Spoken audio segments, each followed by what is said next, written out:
Para sahabat, meskipun belum terlalu banyak desa, tetapi Smart Village, Digital Village atau desa digital itu terus-menerus dikampanyekan, dipromosikan oleh kaum milenial, kaum kelas menengah kota atau yang saya sebut sebagai kaum modernis.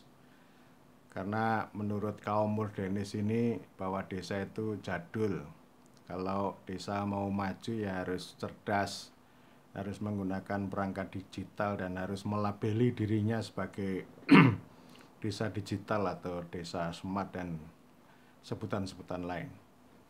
Saya mengatakan bahwa itu adalah merek dagang ya.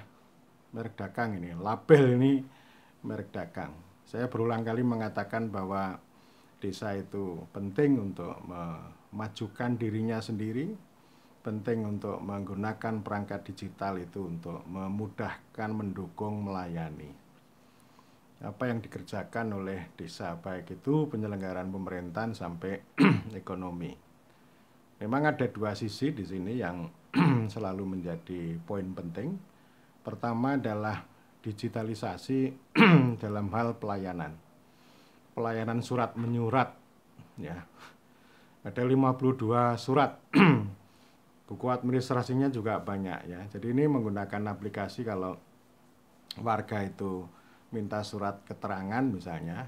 Surat keterangan itu ya macam-macam, surat keterangan kematian, kelahiran, bepergian, terus kemudian surat keterangan tanah, banyak lah, ada 52 surat. Ini sudah menjadi salah kaprah.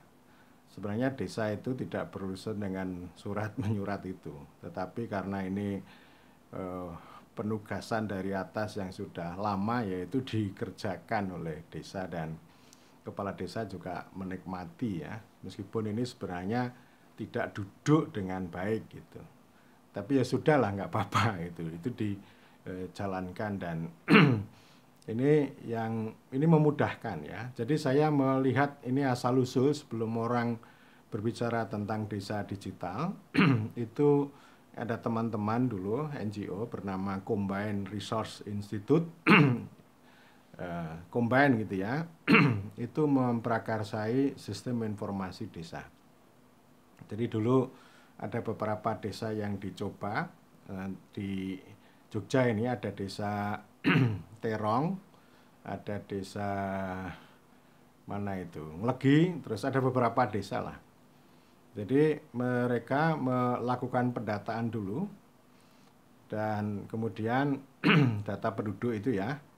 Lalu ketika warga itu mau surat menyurat gitu ya, tapi waktu itu masih datang ke kantor desa, belum dari rumah ya, belum pakai aplikasi seperti sekarang pakai Android. Jadi dulu tinggal menunjukkan KTP, butuhnya apa, 3 menit jadi. Itu memudahkan ya, melayani. Dan pada waktu itu saya ikut terlibat untuk membicarakan, mempromosikan. Bahkan ketika Combine itu menulis buku tentang sistem informasi desa, saya diberikan kehormatan untuk memberikan kata pengantar. Itu pada tahun 2012. Dan saya apresiasi ini karena dulu begini, ketika ada perjumpaan diskusi di sebuah tempat di Bulak Sumur, ada beberapa pihak yang membicarakan soal ini sistem informasi. Ada yang memandang kritis secara ekonomi politik gitu ya. Misalnya begini, kalau ini data itu sudah dikumpulkan, dikompres, masuk dalam ruang digital semacam itu, siapa sebenarnya yang memperoleh keuntungan terbesar? Ya, jadi kalau sekarang ketahuan, sekarang kan neoliberalisme itu kan jagonya di situ ya, mengumpulkan big data, mengkompres, lalu dengan artificial intelligence itu bisa untuk melakukan copy paste yang sedemikian canggih gitu. Mau bikin skripsi, bikin tesis ya tinggal itu, jadi nggak perlu pakai otak manusia lagi ya. Jadi kecerdasan buatan itu yang sekarang yang diandalkan, dan itu menjadi ini ya, itu bagian dari proses panjang mereka melakukan pengumpulan data. Nah, pendekatan ekonomi politik itu sejak awal mengingatkan ini siapa yang diuntungkan nanti gitu. Nah, sekarang kelihatan kan. Tetapi ada yang ini lagi, seorang pejabat lah kabupaten bilang begini, loh desa ini diperintah untuk membuat profil desa kok malah bikin sistem informasi desa, ini namanya subversi gitu ya, subversi ya. Jadi subversi itu ya artinya melakukan hal yang lain. Dan memang dulu saya dengan teman-teman, dengan Pak Hasto Wiono dari STPMD itu pernah diminta untuk mendampingi desa-desa di Kutai Timur, Kalimantan Timur untuk ini ya, untuk profil desa itu. Jadi tebal banget gini ya, masih manual sih. Ya ada aplikasinya digital gitu, tapi di entry gitu. Dan itu proyek itu nggak selesai. Masalahnya apa? Datanya tidak ada waktu itu. Pertanyaannya banyak, datanya tidak ada. Padahal udah dirancang sedemikian rupa, satu instrumen itu dihargai 10.000 gitu. Jadi kalau ada orang bisa mengumpulkan 100 bendel gitu ya tinggal menghitung saja. Tapi itu tidak berhasil ya. Dan itu proyek itu saya katakan termasuk gagal juga gitu. Nah, maksud saya begini, ketika desa punya inisiatif membuat sistem informasi ini, ya jangan dihakimi ini subversi. Tapi penting untuk direkognisi ya. Memang pada waktu itu belum ada undang-undang desa. Sehingga kata rekognisi itu pada waktu itu masih menjadi diskurs, belum menjadi kebijakan. Ya meskipun sekarang ketika rekognisi dipakai juga belum digunakan sepenuhnya untuk mengakui karya-karya yang muncul, yang hadir dari desa. Malah justru diintervensi, dicekoi dari atas maupun dari luar gitu.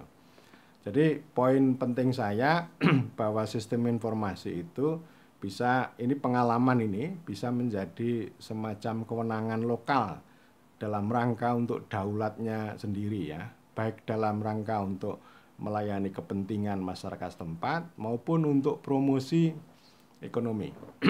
Karena ini konsep sistem informasi desa ini berkembang ya. Misalnya awalnya hanya sistem informasi SID gitu ya, lalu ditambah SIAD, sistem informasi dan administrasi desa.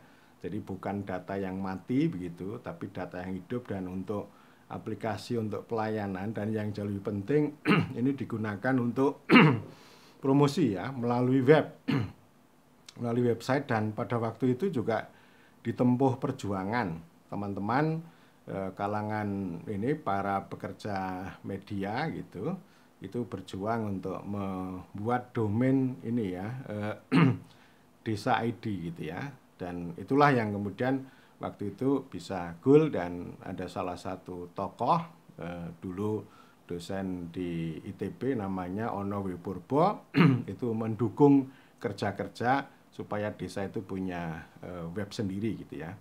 Dan saya kira ini sebuah kemajuan yang menarik, tapi yang lebih menarik dari itu adalah prakarsa desanya itu loh ya. Prakarsa desanya yang difasilitasi oleh teman-teman. Jadi bukan sesuatu yang diintervensi dengan template yang sudah jadi secara top down begitu, enggak. Tapi ini melihat dinamika yang tumbuh berkembang, dan itulah yang penting, bukan dituding sebagai subversi tetapi sebagai rekognisi ya. Jadi itu poin pertama. Jadi digitalisasi dalam rangka untuk melakukan pelayanan. Kemudian yang kedua itu yang sekarang dikenal digital ekonomi. Ya bolehlah, itu penting untuk kita kembangkan. Jadi artinya kalau desa itu berproduksi dengan baik, boom desanya sudah semakin baik, maka penting untuk didukung digitalisasi dalam rangka untuk ini ya distribusi dan penjualan lebih cepat, dan tentu bisa memotong mata rantai, memotong tengkulak gitu ya. Itu poinnya di situ. Tapi tentu saja ya, kita tidak bisa melompat ke sana. Saya berkali-kali mengatakan bahwa problem dasar kita dari sisi teknologi adalah penggunaan teknologi tepat guna untuk mendukung produksi. Produksinya masih sangat terbatas. Apapun lah, entah itu produksi jagung atau singkong atau apapun, itu masih sangat terbatas, dan barangkali soal kualitas itu juga masih penting untuk dikembangkan. Jadi maksud saya bahwa Anda boleh melakukan klaim soal digital ekonomi gitu, tetapi yang harus lebih dasar, lebih penting itu adalah bagaimana menggunakan teknologi itu untuk produksi rakyat. Kalau aplikasi yang sudah dibicarakan itu kan nggak bisa untuk meningkatkan produksi rakyat, tetapi teknologi tepat guna yang itu bisa kita gunakan untuk mendukung. Ya, jadi selama ini teknologi tepat guna itu kan sebenarnya punya ideologi murah, mudah, ramah. Tetapi prakteknya kan mahal nih. Jadi petani itu ya susah, karena itu kan penting ini bagaimana bukan hanya sekedar menginovasi teknologi tepat guna, tetapi bagaimana melembagakan ke desa, digunakan oleh dikelola, digunakan oleh BUMDesa untuk mendukung petani. Jadi teknologi tepat guna ini harus lebih sesuai ideologinya tadi, harus lebih masif lagi dalam rangka untuk meningkatkan produksi. Nah, kalau sudah produksinya sudah lebih banyak, lebih baik, lebih acek, maka kita bisa memanfaatkan perangkat digital untuk promosi, untuk distribusi, untuk jual menjual dan seterusnya.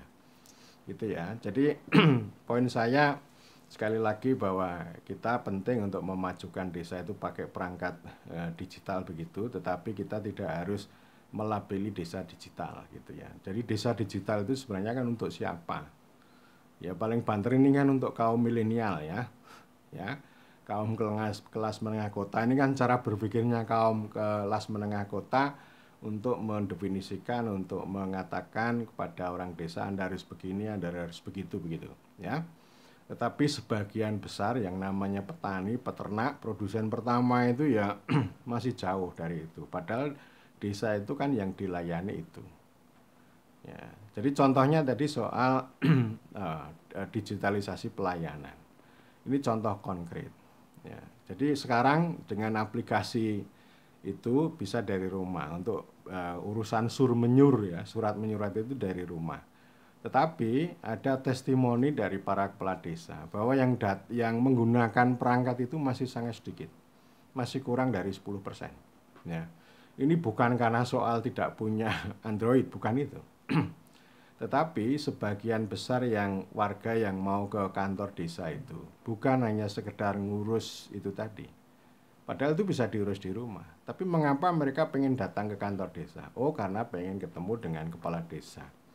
Kalau ketemu dengan kepala desa atau sekretaris desa atau pamong desa, mereka itu akan berbicara, akan minta pertolongan. Ini ada testimoni dari kepala desa Triharjo Sleman ya, Mas Lurah Irawan namanya ya. Jadi ada yang tanya, ya macam-macam, ada yang pengen konsultasi soal sengketa waris, soal tanah, soal bagaimana anaknya itu bisa memperoleh KIP, Kartu Indonesia Sehat, Kartu Indonesia Pintar dan sebagainya. Jadi ini kan soal rasa ini ya. Jadi bukan soal smart gitu ya, bukan soal otak, tapi soal rasa. Dan justru kalau kita ini semakin dijauhkan dari dijauhkan oleh perangkat teknologi ya, maka kehidupan kita itu menjadi hambar. Bagaimana kalau misalnya pemimpin sama rakyat itu tidak pernah ketemu lalu hanya dibantu dengan perangkat digital? Kan kita kehilangan ya, kehilangan banyak hal lah. Ya, kan tidak mungkin nanti musyawarah desa itu akan digantikan dengan WA Group misalnya. Itu akan sangat lain, sangat berbeda. Maknanya juga sangat berbeda. Artinya ini sekali lagi yang namanya digital itu sebagai perangkat, sebagai supporting system gitu ya. Jadi bukan sebagai backbone, bukan sebagai tulang punggung gitu, tetapi yang memudahkan. Jadi kita tetap saja kita desa itu harus maju tanpa meninggalkan tradisi, merawat tradisi tanpa harus ketinggalan zaman.